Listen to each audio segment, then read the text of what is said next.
ప్రార్థన చేసేటప్పుడు ఎన్నో అడుగుతాడు, కానీ దావీదు ఏమీ అడగలేదు. తన స్థితిగతుల గురించి మాత్రమే అడుగుతున్నాడు. అయ్యా, ఒక్కసారి నా కుడి పక్కన నిదానించి చూడు అన్నాడు. అంటే ఆ గృహం అంటే మొత్తం కటిక చీకటి ఉండదు. ఆ కటిక చీకటిలో మనుషులు కనబడరు.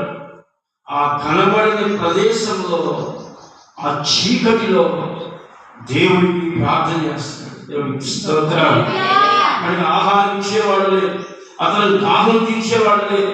అక్కడ ఎవ్వరూ లేనప్పుడు పిల్లగా ఆయన ఎవరిని కోరుకున్నాడంటే దేవుడిని కోరుకున్నాడు. దేవుడికి స్తోత్రాలు.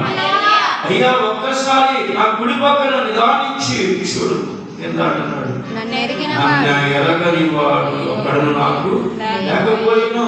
అంటే నాకు తెలిసిన వారు ఒక్కరు కూడా లేరు.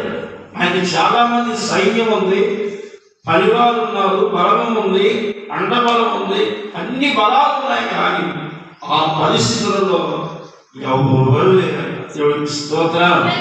చూడండి, మనం బాగున్నప్పుడు అందరూ మన చుట్టూ చేస్తారు. మనం బాగున్నాం అనుకోండి, మన ఇళ్ళకి వస్తారు, మనతో ఉంటారు, చక్కగా మనతో మాట్లాడతారు, బంధుత్వాలు కలుపుకుంటారు, ఎంతో గౌరవంగా ఉంటారు.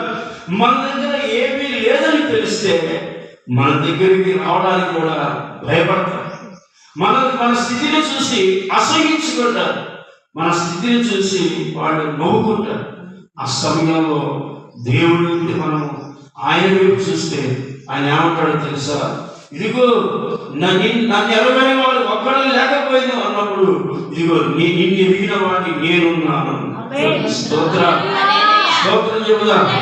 నిన్ను గుర్తుపట్టిన వాడిని, నీకోసం నేను నీ యొక్క శిలువలో మరణించి పునరుద్ధారణ నీకోసం నేను లేచానయ్యా. ఇదిగో నీకెవ్వరు లేదు, నేనున్నాను. స్తోత్రం. హల్లెలూయా. ఆ సమయంలో అంటున్నాడు, ఆశ్రయం ఏది నాకు దొరకలేదు. అంటే ఏమీ దొరకలేదు. ఎవరు కూడా సహాయం చేసేవాడు లేదు, ఎవరు కూడా దగ్గరికి తీసేవాడు లేదు. ఆయన పరిస్థితి ఆ విధంగా వచ్చింది. ఆ పరిస్థితిలో కూడా దేవుడిని ఆశ్రయించాడు తప్ప మనుషుల వైపు చూడలేదు. హల్లెలూయా. దేవునికి స్తోత్రం. హల్లెలూయా. అందుకే ఆశ్రయం ఏమీ దొరకలేదు, మనుషుల దగ్గర సహాయం దొరకదండి. కానీ దేవుడి వైపు ఈరోజు మనం ప్రార్థన చేస్తే ఈరోజు ఒక జవాబు రాకపోవచ్చు, రేపు రాకపోవచ్చు, ఎల్లుండి రాకపోవచ్చు.